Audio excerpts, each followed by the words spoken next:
Yeah, thanks. If you could just rip through the next couple of slides, please.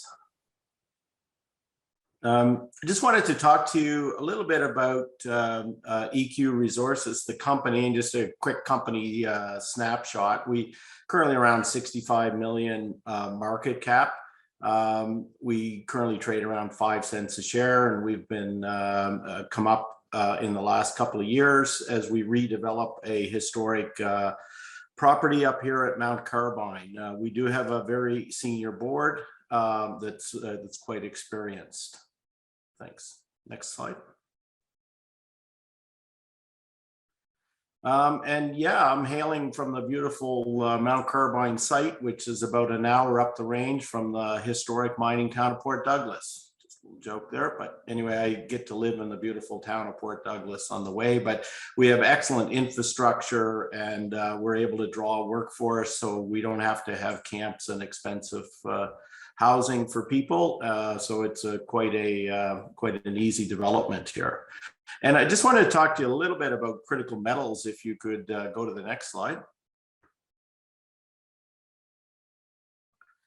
So you hear the buzzword critical metals. What does this mean, right? Well, I'll just give you a little education on tungsten. So between China and Russia control somewhere around 87% of the world's tungsten.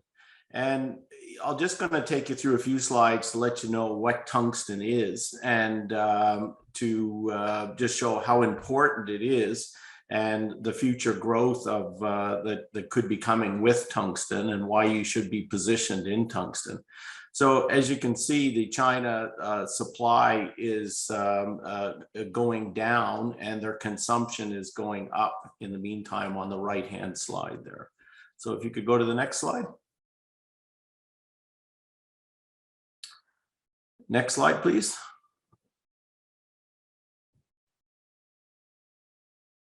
Yeah, so tungsten, some of its uses are in cell phones. Next slide, please. The vibration in particular in cell phones. In airplanes, it's in the weight and balance of airplanes, and also in both airframes in the plane. So without tungsten, you would see the result that's happening on the screen. Next pics. New nanotechnology into computer chips, which makes them more resilient and faster in particular. Next, please. One of the main uses is hardening of steel, and in several different equipment. Next, please. Military application makes up about 5 to 10% of the consumption used in tanks and various hardening of steel protection. And this is something that we see is growing quite rapidly as the NATO countries ramp up production of military equipment. Next, please.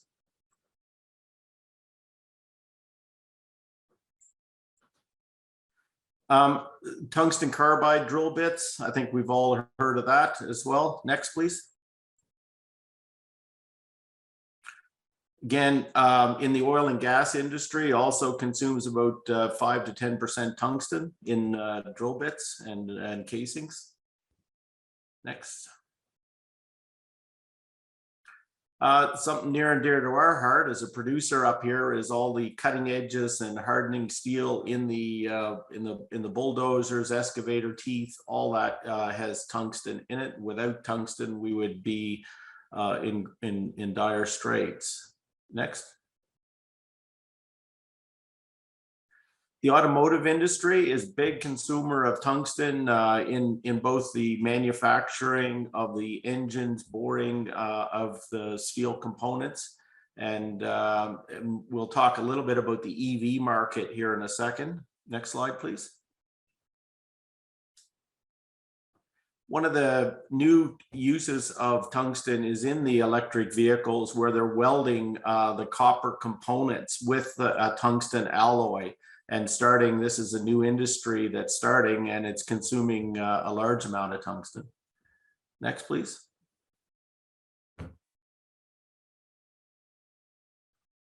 Right down to your ballpoint pens. Next slide.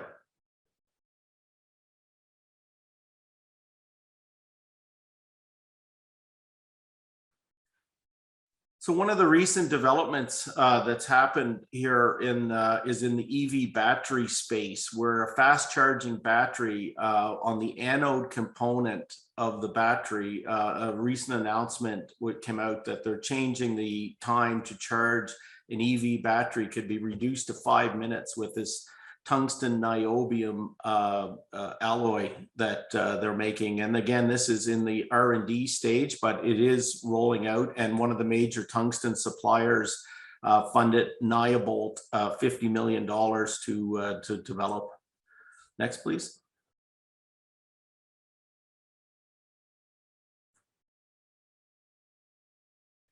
Up here at EQ Resources, we do have the development partner Cronimet, which is a large German family-owned business. Cronimet turn about $5 billion a year, and myself, I come out of this group. They're a 50-50 joint venture partner on the waste dumps and tailings operation. And they're one of the largest metal recyclers in Europe. Next.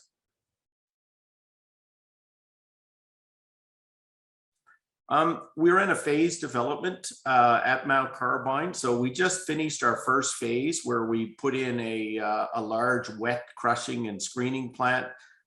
We are opening up and we are retreating a large low-grade waste dump. And the second phase of that operation is opening up the open pit. And the third phase is to go underground. So we're just in the development on the open pit phase now. Next.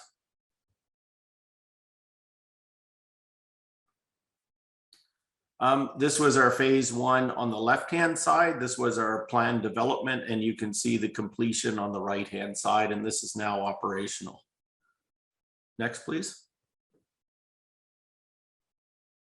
This is our phase two development, which is designed for larger crushing and screening capacity and also to reduce operating costs. Next.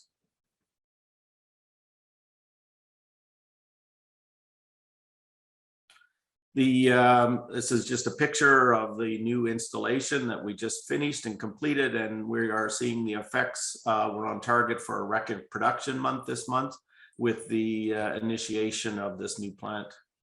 Next, please.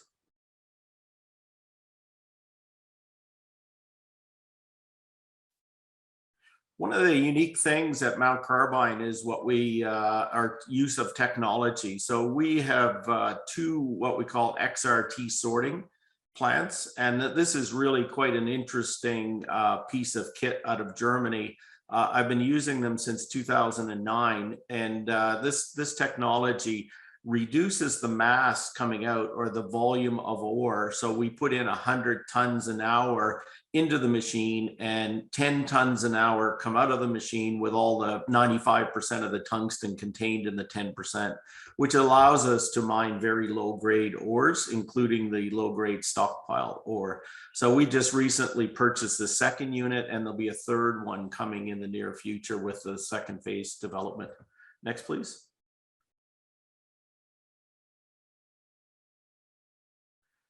Along with it, by using this technology, we're also run a full-scale quarry at the operation here, and we provide.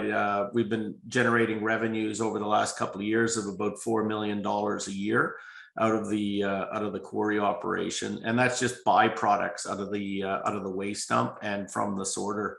So it gives us a nice little grounding basis and extra income. Next, please. Again, we have a very strong ESG. We just got through our local rodeo, which we sponsor. We do a Mitchell River sponsorship, and it's something that's very near and dear to my heart. So we are very engaged in the ESG component of the operations around the local area here. Next, please.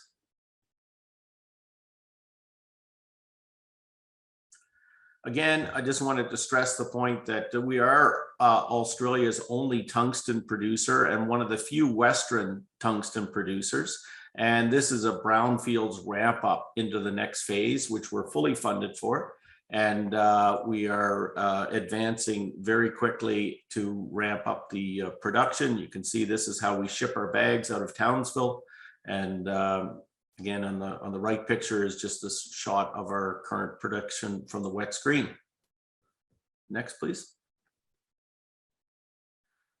This is our ramp up. We're in the third block right now. And when the open pit comes online, you can see the significant ramp up in the tungsten production and also in revenue. So I guess what I want to say is that we're really a de-risked operation at this point. We have all our staffing in place. We don't need to staff anymore. When the open pit ore comes on, it's literally 10 times the grade the ore that we're treating now.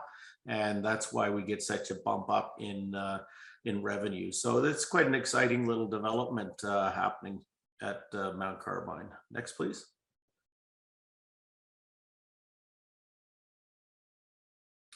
A week ago or so, we just announced the new resource, and this resource changed from indicated from inferred, and it came up about 5-6 times, and that gets changed over to ore that's usable. So this new release of a BFS is coming out in the next couple of months, and you will see this be quite dramatic change.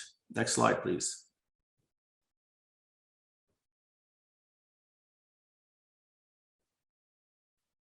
Next slide, please. There you go. Yeah, this is just a shot of the ore body. Next, please.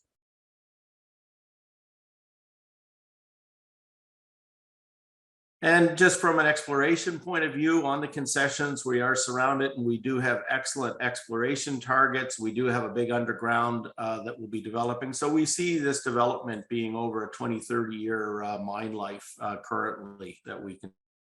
And just like to thank you for your time. Thank you, Kevin. A few questions coming through here. Just when you talk about kind of EV and sort of the energy transition, where does tungsten fit in? Is it actually used right now in EV batteries? It's used in the EV cars. The batteries are still in development, but like I said, that the charging time's coming down from like 30 minutes down to 5 minutes with the new anode that's coming out of a tungsten niobium anode. So we have great future, but the main use is in the welding of all the electrical components in the EVs. The welding rods have a copper tungsten welding rods. And we're seeing a lot of US legislation passed just recently, which is looking towards Australia in particular as a supplier. Are you getting any government support in terms of tungsten? We know that other areas in terms of critical minerals are. Yeah, we are. We've got 2 government grants on the sorting technology, and then we have a $6 million grant that has been announced to us. It has been delayed like several other critical metals, but we are in touch with the minister's office, and we're quite confident that that will come through. But it was a $6 million grant to accelerate, which we did. We started the acceleration progress about 4 months ago. And can you give us some more detail on who your kind of type of customer is now and what they're using the tungsten for? Yeah, we provide to all around the world, but one of our main customers wants to remain silent, but it's a non-Chinese source. Let's put it that way. But but again, tungsten is used in all those industries that we referred to earlier on, hardening of steel, and then one of the interesting things is in the U.S. from 2026 onwards. No supplier providing armament to the U.S. military is allowed to use Chinese tungsten. It has to be Western sourced tungsten. And I mean, with all this political support and obviously an increased use of tungsten, you're getting a lot of inbound inquiries?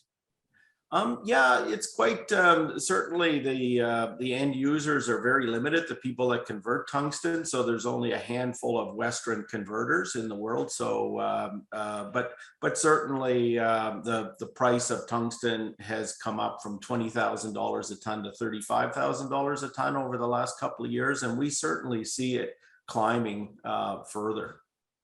And just finally, can you give us an idea of what the financials look like as you scale up production?